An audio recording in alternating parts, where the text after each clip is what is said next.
What's up, everybody? We are back. John Delarose here, delarose.com. And I've got my books on Amazon. I'm an indie comic creator also. So if you like stuff like Crimson Flower or whatever I enjoy in terms of my take on comics, you might like, my books. I hope you'll check them out on Amazon. Got a little something for everybody. I try to do things all over the map so that I can get the widest audience possible. Thank you, everybody who checks it out. Really appreciate you guys. Let's get into this book, Crimson Flower by Matt Kindt and... Matt Lenczewski? I hope that's right. All right. Matt Kindt does a lot of books for Dark Horse, and this is one of them. Crimson Flower just came out this year. It's about a gal who, she's really into reading, and she's very much, and her father was involved in some sketchy stuff. She eventually is an assassin, deals with assassins who came after her father and killed him at some point.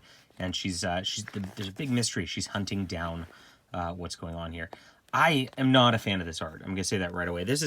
You get kind of this in indie stuff a lot of the times, but the neck's protruding weird, the lips look weird, everything just looks ugly about it. And I get it's kind of a dark story or whatever, but at the same time, the art's rough. I mean, if it didn't have a cool story, I probably would have just put this down. This is not my style whatsoever. I get it's an artistic style thing or whatnot, but man, I at least like when people try to make things pretty a little bit. So there's a mystery. She keeps trying to hunt down this assassin who killed her father, and it turns out everybody's blaming somebody else. You don't really know who's involved with it over the course of things. It's a neat storyline. The story definitely had me hooked, despite the art content not really being to my taste. Even the colors kind of just don't make anything stand out. It's just everything kind of looks like a jumbled mess through a lot of this stuff. You really have to slow down and concentrate on what you're seeing here. It's tough, and I don't have a problem with a lot of cartoony art styles. It's just doesn't look good. Doesn't make you happy to read it, is what's unfortunate about it. Now, I mean, the colorist does have good color palettes, as you can see. Everything does kind of flow in a way, but again, the figures just don't stand out. There's a lot of weird details to it that are just kind of odd and not right looking. I don't know. I wouldn't have picked this, but yeah. So eventually, there's a mystery. I'm not going to spoil the ending of it because there's a cool setup. Matt Kindt does a really sweet twist at the end of this that makes this all worthwhile for me. That really makes this a cool book.